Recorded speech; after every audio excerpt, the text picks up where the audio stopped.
안녕하세요. 책 읽는 토끼TV 신경진입니다. 오늘은 어, 크라스노호르거이 라슬로 사탄 탱고 지금 요 시리즈 특집을 하고 있는데 제가 사탄 탱고 아직도 안 하고 있죠? 곧 올릴 겁니다. 근데 이제 좀 준비를 하느라고 뭐 다른 분들이 많이 올리고 있으니까 참고하시면 될 것 같고 사탄 탱고의 인기가 좀 시들까봐 걱정이 됐는데 오늘 제가 교보에 들어가 체크해보니 베스트셀러 종합 순위에서 아직 2위를 랭크하고 있더라고요. 2위 좋죠. 언제 헝가리 작가를 읽어보겠습니까? 노벨 문학상이 아니면. 그래서 제가 좀 헝가리 학을 공부했던 사람으로서 헝가리에 대해서 저도 좀 공부하고 책은 뭐 거의 다 읽었습니다, 저는. 근데 이제 그 주변의 역사적인 상황들 이런 것들을 알리는 게 더 좋지 않을까 해서 역사적인 배경들을 먼저 하고 있습니다. 그래서 오늘은 그 역사적 배경의 마지막 시간이 될 것 같습니다. 앞에 영상들이 있으니까 참고하시고요. 1954년생입니다. 이걸 좀 기억하셔야 되는데, 크로스노호르코이가 태어난 해가 1954년인데, 이게 이제 공산주의 시스템, 체제, 그러니까 소비에트, 러시아, 소련이 있을 때 공산주의 체제에서 태어난 사람이 크로스노호르코이입니다. 그래서 오늘은 헝가리 역사의 마지막 시간으로 헝가리 공산주의 체제 40년 이걸 다룰 생각입니다. 그래서 크르스노호르코이는 1954년생이니까 공산주의 체제에서 산 시간이 자본주의 시대에 산 시간과 거의 유사하고 반반으로 나눠지고 유년 시절과 젊은 청년 시절을 보냈다. 이거는 이 작가의 아주 깊이 있게 이 공산주의 체제가 박혀 있을 거다, 머릿속에. 이 체제의 영향을 절대 지울 수 없다. 작품에 반드시 드러난다. 이런 것이죠. 그래서 오늘은 헝가리 공산주의 체제에 대한 이야기를 드리도록 하겠습니다. 작가가 그 유명한 파리 리뷰라는 문예 잡지와 인터뷰한 내용입니다. 당시에 헝가리에는 두 개의 여권이 있었답니다. 정부에서 주는. 하나는 푸른 색깔이고 하나는 빨간색이다. 블루 앤 레드. 그런데 자기는 블루는 없고 빨간색 여권만 있었다.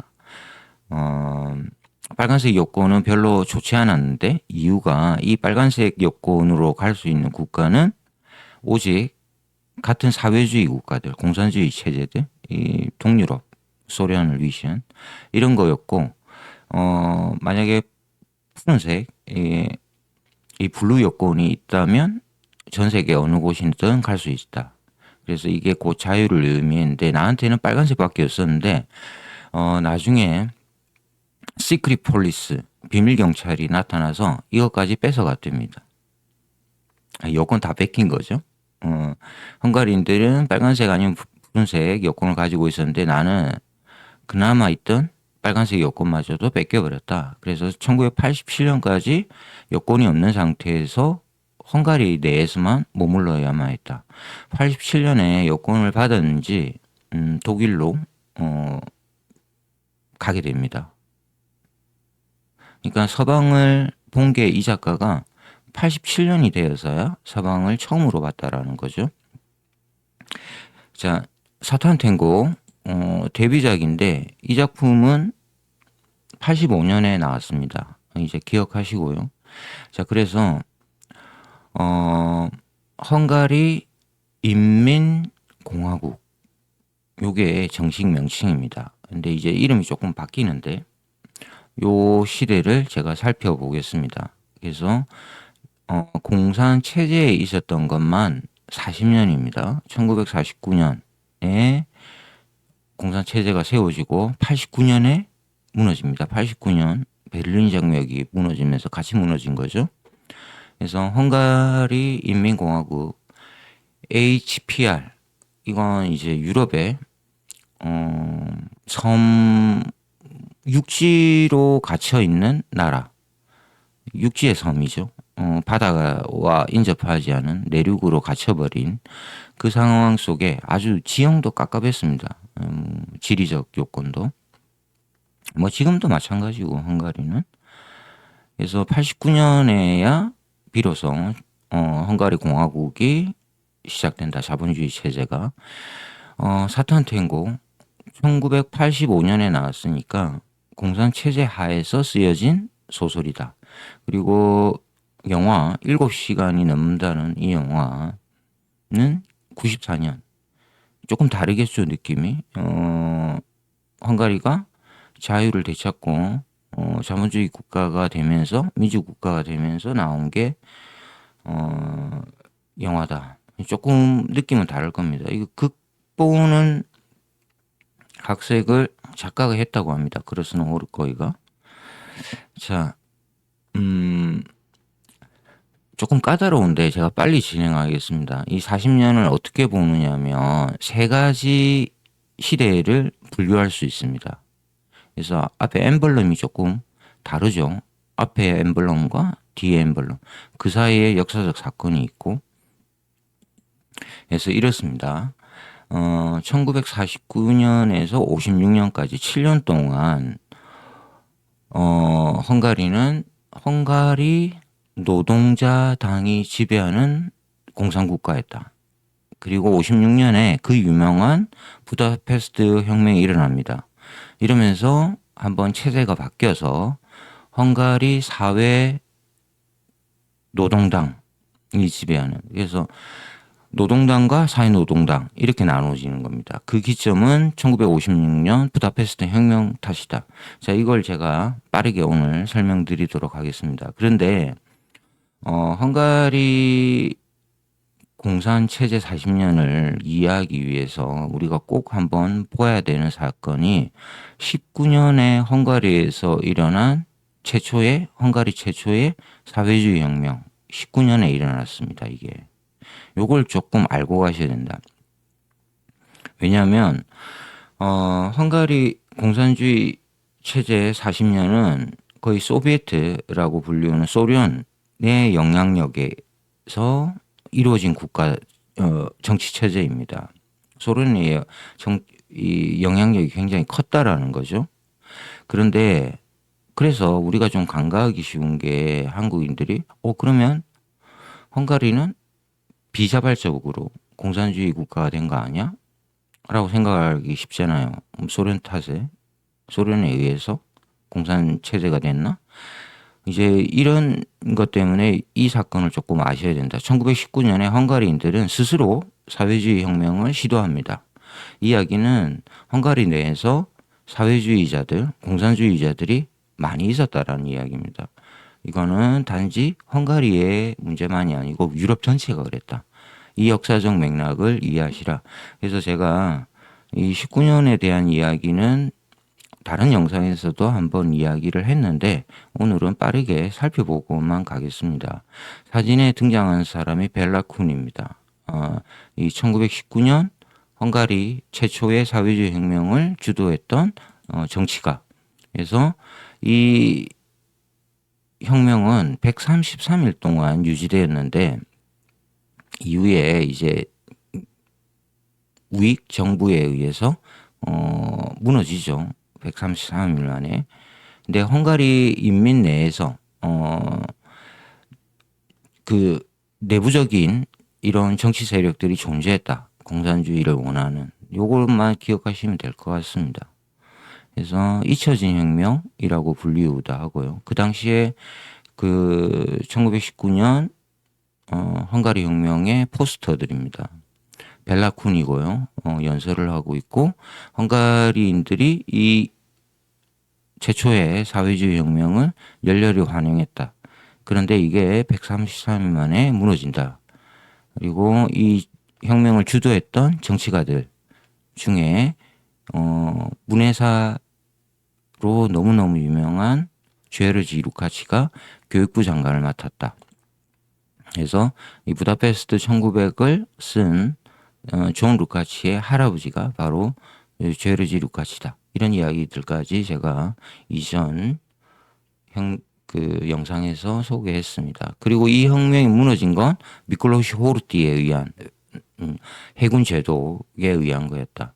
그래서 이 사람이 20년에서 44년, 1944년 2차 세계대전에서 패전할 때까지 실질적인 권력을 쥐고 섭정 정치를 했다. 이게 그러니까 24년이네요. 장기 독재. 헝가리가 지금도 독재에 있지 않습니까? 장기.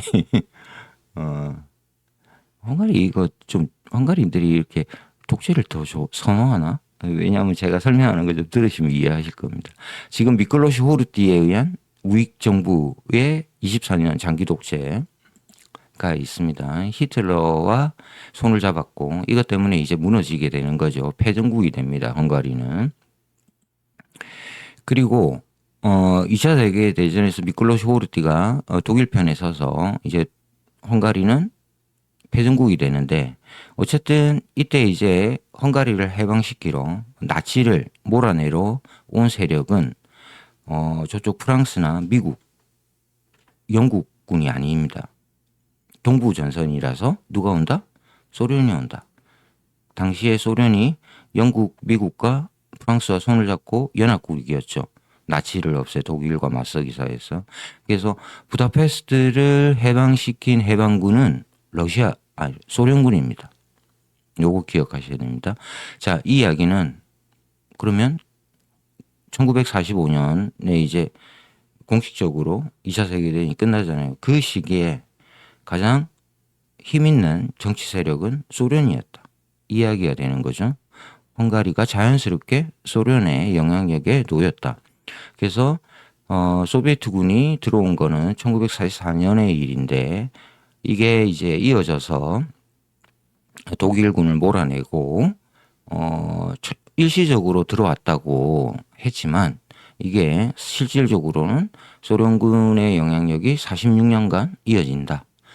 헝가리 공산체제 40년 동안 소련의 영향력을 이걸 벗어나지 못했다. 헝가리가. 그래서 이 이야기는 헝가리뿐만이 아니고 이 동부전선 전역에 폴란드, 체코, 동유럽, 동독, 헝가리, 루마니아, 불가리아, 유고슬라비아, 알바니아 이걸 이제 우리가 동유럽이라고 그러잖아요. 이쪽을 이스턴 블락 동부 뭐 바르샤바 뭐 이렇게도 이야기하고 우리가 잘 아는 동유럽 공산 국가들입니다. 그래서 다 소비에트의 소련의 영향력 하에 있었다. 레드아미. 그래서 49년에 이제 선거가 이루어집니다. 여기에서 이제 공산당이 승리하게 되고 공식적으로 헝가리 인민공화국이 49년에 이제 총선을 거쳐서 이제 공표하게 됩니다. 이때 이 헝가리를 이끌었던 정치 지도자가 마차시 라코시입니다. 마차시 라코시. 그래서 이 사람은 실질적인 이제 헝가리의 지도자가 되고 권력을 누리게 되고 당 총서기로서 이제 활동하게 됩니다. 헝가리 노동자 인민당. 그래서 이걸 이제 스탈린 시대라고 그러는데 왜냐하면 당시에 1950년대에 스탈린주의 밑에 영향력 하에 있었기 때문에 라코시가 스스로를 나는 스탈린의 최고 학생이다. 제자다. 이런 이야기를 했습니다. 스탈린의 뭐 약간 비판적으로 보면 스탈린의 개다.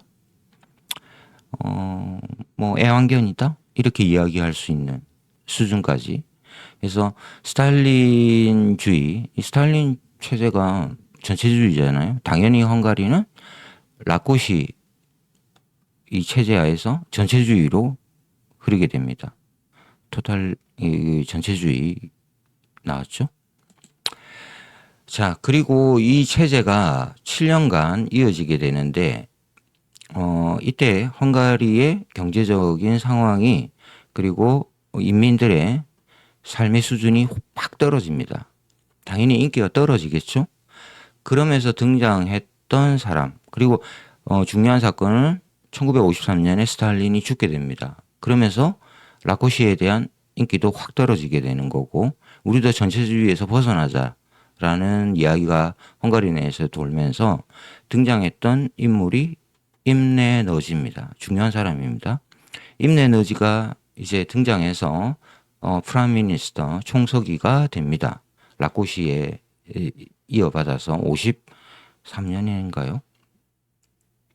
근데 문제는 이 임레 너지 임레 가 주도하는 이 개혁 조치가 소련의 마음에 들지 않았습니다. 반공산주의, 약간 자본주의 국가들과 이렇게 선을 놓으려는 모습에서 굉장히 이제 화가 나서 이 임레 너지를 이제 비판하게 된다라는 거죠. 눈에 가시가 됩니다. 소련에. 그러다가 1956년이 되어서 헝가리는 그 유명한 부다페스트 혁명을 일으킵니다. 이게 이제 우리는 1956년 부다페스트의 봄이라고 기억하는, 한국에서도 꽤 이야기가 많이 돌아서 뭐 시인 김춘수인가요? 아닌데 이름 까먹었네. 한국 여성 작가인데 뭐 부다페스트의 봄, 김춘수 맞나요? 그런 시도 쓰게 됩니다. 네, 제가 기억이 왔다 갔다 해서 커피 한 잔 먹고 해야겠는데 정신이 없는데. 자, 아무튼 임레 너지가 1956년에 이 임레 너지의 주도하에 1956년 부다페스트의 봄이 열린다. 개혁 조치가. 이게 이제 소련에서는 문제가 됐다. 지금 사진에 등장하신 분은 아니 에르노입니다. 몇 년 전에 노벨 문학상을 받은 프랑스 작가. 이 세월이라는 작품에 보면 이야기가 나옵니다. 이 부다페스트의 봄에 대해서 자신이 젊은 시절에 뉴스를 통해서 듣게 된 그 이야기를 한번 소설로 한번 보시죠. 철벽으로 인해 둘로 나뉜 유럽, 서쪽은 태양과 화려한 컬러들, 동쪽은 그늘과 추위, 눈, 그리고 언젠가 부다페스트처럼 결국 프랑스 국경을 넘어 파리에 배치될 소련의 전차. 그녀를 사로잡은 너지 임레와 가다르라는 이름. 그녀는 그 음제들을 간헐적으로 반복해서 읊는다. 소녀 시절 자신이 어렸을 때 56년에 이분이 한 40 몇 년생이거든요. 아니에르노가. 그러니까 10대 때 이 부다페스트에서 저쪽 먼 동쪽에서 일어난 이 정치적 사건. 왜냐하면 혁명이 일어났을 때 소련이 탱크를 몰고 옵니다. 진압해버리죠. 15일 만에 이 혁명은 진압됩니다. 이걸 이제 기억하는 장면입니다. 너지 임레라는 이 정치가의 이름을 자신이 반복해서 읊는다. 그러니까 이게 서방에 던진 충격도 컸다라는 이야기입니다. 1956년에 부다페스트 혁명입니다. 처음에는 학생들로 이루어진 평화적인 시위로 일어났지만 이 시위가 가격해지고 스탈린 동상이 내려지고 여기에 이제 화가 난 이제 뭐 화가 났다기보다는 자신이 이 공산주의 이 국제 공산주의를 유지하려는 소련 측에서 탱크를 보내서 진압을 해버립니다. 그래서 15일 만에 안타깝게도 진압되는데 동유럽 내에서 최초로 소련의 반기를 들고 일어난 혁명입니다. 체코 프라하의 봄은 68년에 일어났거든요. 그러니까 12년 일찍 프라하의 봄보다 먼저 부다페스트의 봄이 시작되었다. 그래서 15일 동안 이 과정에서 수천 명이 사망하거나 부상을 입었다고 합니다. 그리고 이때 약 25만 명의 헝가리인이 망명을 서방으로 하게 됩니다. 타국으로. 그래서 이때 이제 그 헝가리 노동당의 엠블럼을 빼버리는 헝가리 국기 이런 것들 볼 수 있습니다. 자, 서방에서 제가 아니에 르노 이야기를 좀 들려드렸고 그 유명한 알베르 까미 우리가 이방인 그리고 장폴 사르트르 뭐 설명할 필요 없죠. 실존주의 철학자 이 두 사람이 이때 이제 공개 서한을 써서 헝가리인들의 피 그래서 서방이 이렇게 가만히 있으면 되냐? 부다페스트에서 저렇게 자유를 원하는 시위, 평화적인 시위가 일어나는데 소련군 전차가 와서 짓밟아지 않았냐? 이때 왜 서방의 지식인들은 가만히 있어야 되느냐? 자, 여기서 우리가 좀 유의하셔야 될 사항이 알베르 까미는 원래 알제리 사람이잖아요. 알제리에서 태어난 프랑스계 이 프랑스인입니다. 국적은 프랑스인데 알제리에서 청년 시절 보냈죠. 근데 알베르 까미는 이 알제리 공산당원입니다. 장폴 사르트르 프랑스 공산당원입니다. 나중에 알베르 까미는 프랑스로 넘어와서 프랑스 공산당에 가입합니다. 이 틀릴 수도 있는데 제 기억으로는 그렇습니다. 아무튼 제가 하고자 하는 이야기는 알베르 까미도 그렇고 장폴 사르트르도 그렇고 이 사람들이 프랑스에서 활동하는 공산주의 지식인이었다라는 겁니다. 이 사람들이 이제 자신들이 공산주의자로서 야 소련의 전차가 와서 부다페스트를 짓밟는다? 이거 우리 소련에 항의해야 되는 거 아니야? 이 지점에서 두 사람이 일치했다라는 겁니다.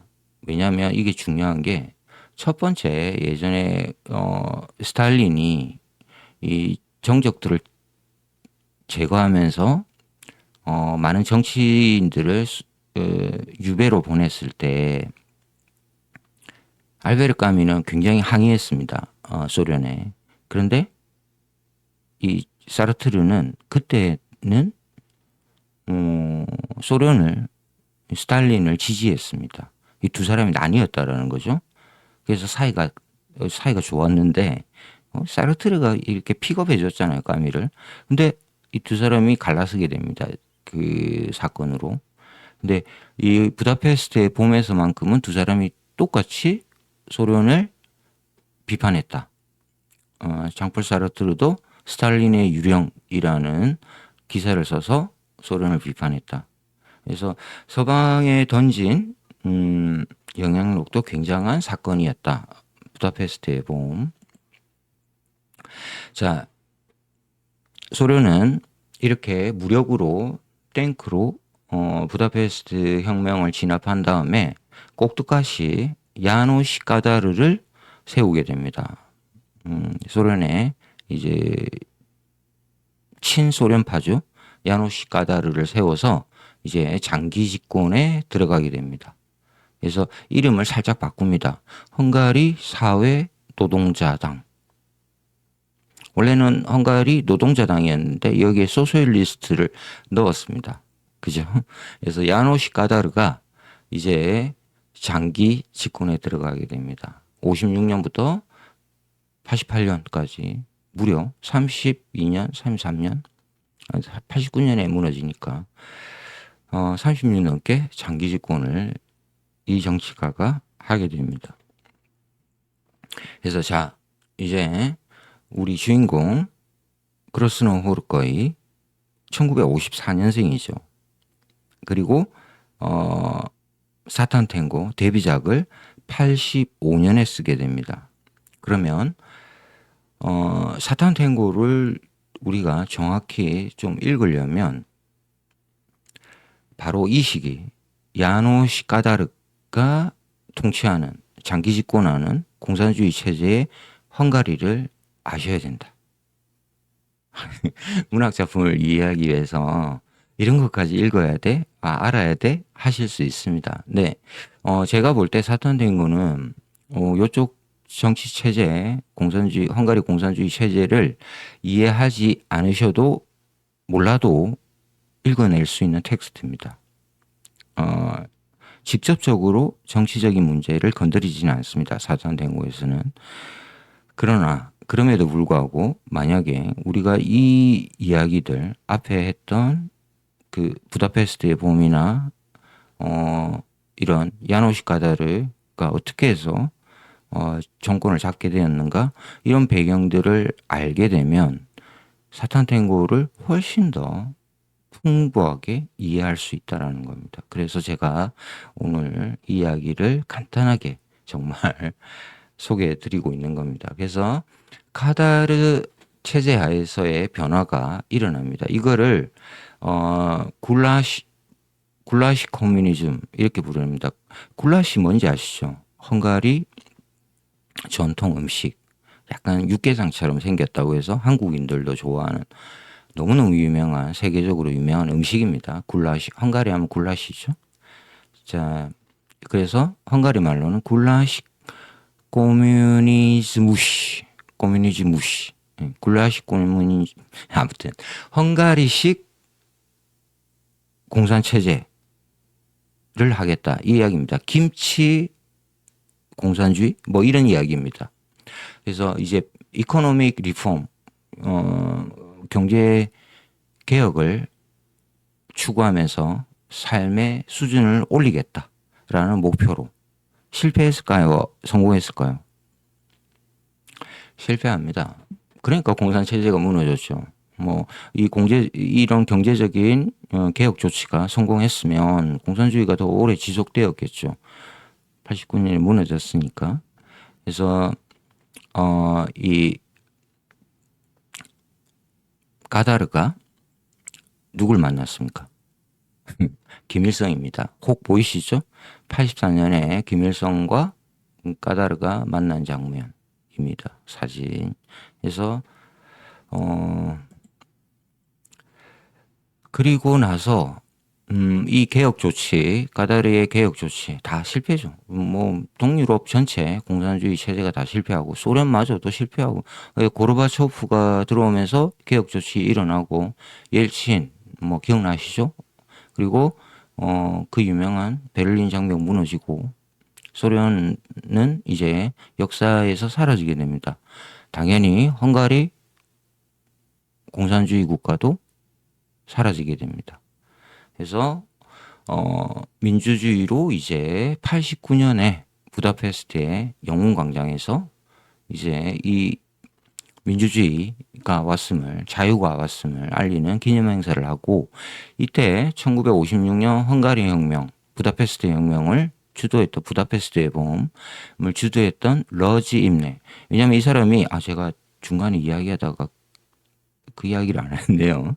러지 임네가 부다페스트 혁명을 주도했던 그걸로 소련에서 이렇게 호출을 받습니다. 그래서 재판을 받고 사형을 받습니다. 되게 이상하죠. 그러면서 사형이 실제로 처형됩니다. 너짐네는.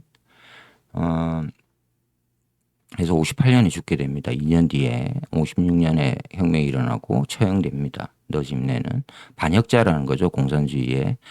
그래서 이걸 이제 다시 너짐네에 대한 정치적인 복구가 이루어집니다. 영웅광장에서 너짐네가 우리의 영웅이었다. 그러면 56년에 일어났던 뭐 이런 행사를 하게 되면서 헝가리는 이제 실질적인 지금의 모습, 헝가리 공화국, 데모크라시가 찾아왔죠. 근데 지금 정치 상황을 한번 보십시오. 헝가리는 지금 장기 집권 하고 있죠. 우파에 의한. 트럼프가 제일 좋아하는 정치인이 지금 헝가리 수상입니다. 대통령인가요? 수상인가? 아무튼 한번 보십시오. 야, 헝가리인들은 이렇게 전체주의 이런 거 좋아하나? 장기 집권? 이런 생각을 하게 되는. 우리는 5년마다 바꾸잖아요. 어쨌든. 한국 사람들이 급합니다. 딱 5년이 맞는 것 같은데 뭐 우리도 어떻게 될지 모르는데 우리도 뭐 박정희 장기 집권했고 뭐 군사 독재를 했었잖아요. 이때까지 잘 보시면 88년에 뭐 아무튼 이런 걸 비교해서 보시면 재밌는 내용들이 많다. 너무 이야기가 새지 않도록 마무리하겠습니다.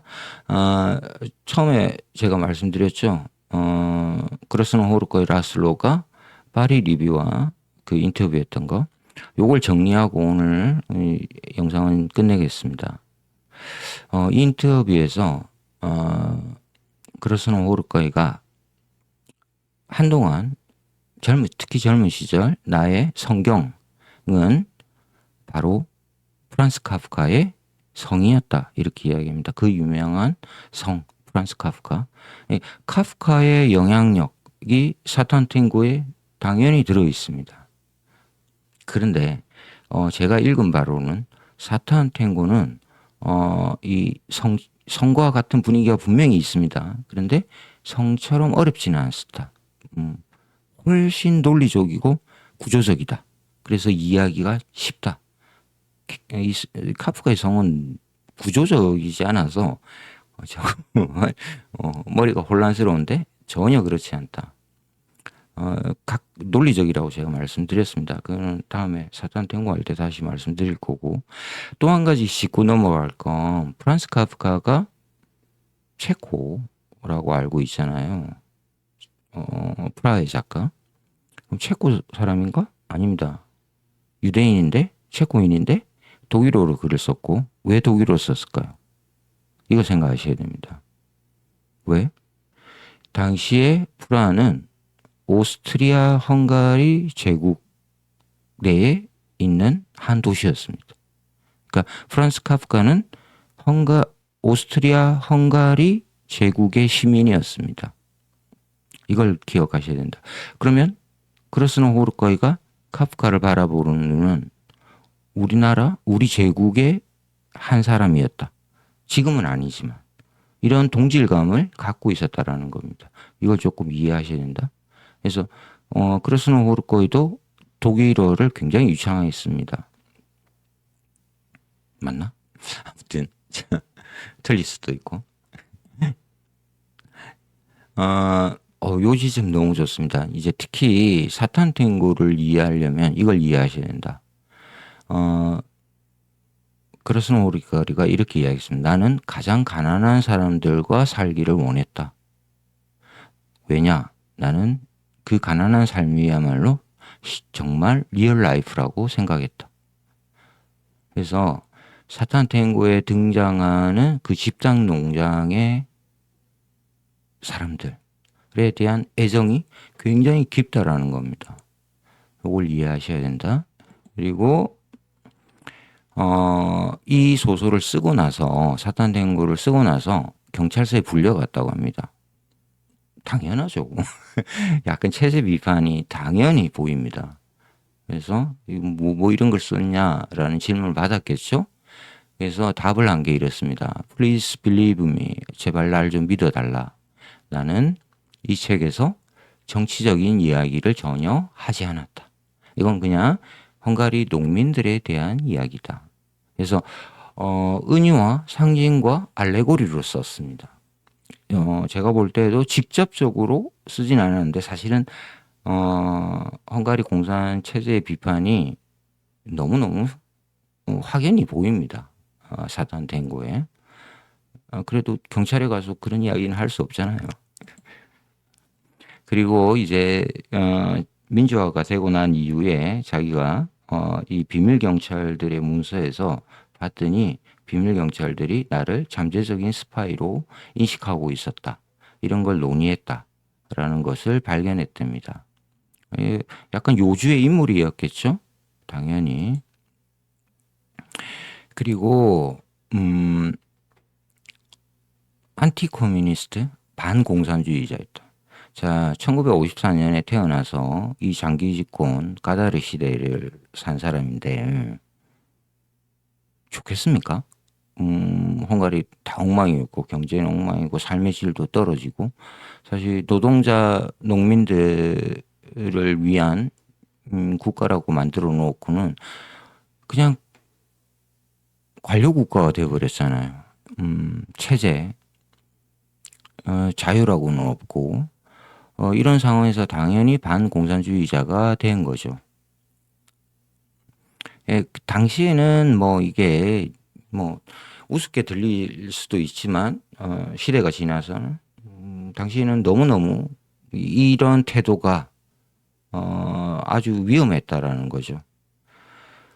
그러면서 이제 크로스노호르코가 이렇게 회상합니다. 나는 단지 작은 마을에서 내 소설을 쓰면서 살기를 원했다. 살았을 뿐이다.